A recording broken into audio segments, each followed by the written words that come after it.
I'm Amanda, and we're going to be talking about some of the films that have the ensemble cast. You know, where every face on screen is familiar. We're going to first be talking about He's Just Not That Into You. He's Just Not That Into You has a star-studded cast, and I'm not going to name them all because there literally probably will not be enough time. I actually really like this movie. More often than not, when there's a film full of famous actors, it doesn't really play out well on screen, especially romantic comedies. This one, I believe, because it's based off one of the best-selling self-help books, really gave it a backbone. One of my favorite things from this film is the idea of being either the rule or the exception.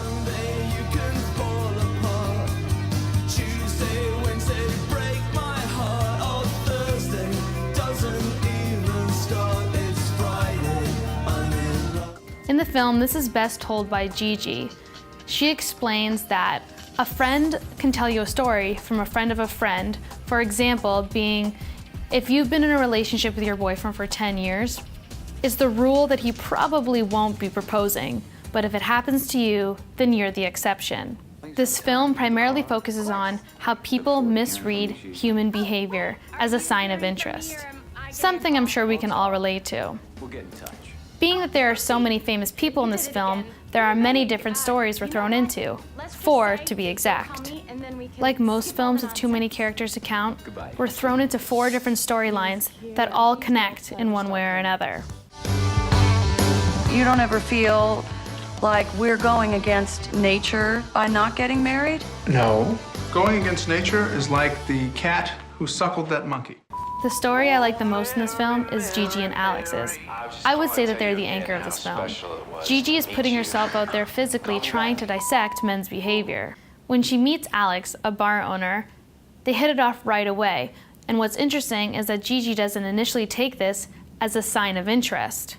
She instead listens to Alex's advice, which is actually very helpful. Of course, typical Gigi reads into things and begins to think that Alex really does like her. Of course, things backfire, and she doesn't really get what she wants. This is a perfect romantic comedy, making you relate, making you laugh, and at sometimes making you cry. On account of some great news in my family, we thought it would be appropriate to watch What to Expect When You're Expecting. And no, I'm not expecting, but you don't have to be to watch this film. Much like He's Just Not That Into You, this is also based off a best-selling self-help book, What to Expect When You're Expecting. Don't get me wrong, there are plenty of movies out there with an ensemble cast that are fantastic. It's just very hard for a romantic comedy to accomplish this. This film touches on some pretty tough subjects and follows the lives of 5 different women and their different experiences with their personal pregnancies.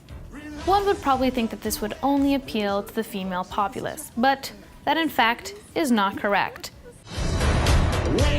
Dude, she's totally doing him. I knew I was gonna have a rack this gorgeous. I would have gotten knocked up years ago. The Dude Group is a group of fathers who walk around the park supporting each other in lives that they seem to hate. Chris Rock is the leader of this group, one of the most hilarious men on earth, and they bring in a father-to-be and prepare him with their own personal experiences. Wendy Cooper, Elizabeth Banks' character, has the irony of experiencing one of the worst pregnancies. It's ironic because she runs a breastfeeding boutique and has all her life wanted to have a child, and has boasted about the amazing experience even though she hadn't experienced it yet. Her father-in-law, Dennis Quaid, is also expecting with a much younger woman. This is The Modern Family. These 2, I would say, are the most comical aspects of the film. Jennifer Lopez's character's husband may be a part of the Dude Group, but they actually are dealing with a really sensitive subject, adoption. The scene in which they receive their baby in Africa is definitely a tearjerker. Anna Kendrick's character suffers a hard loss as well.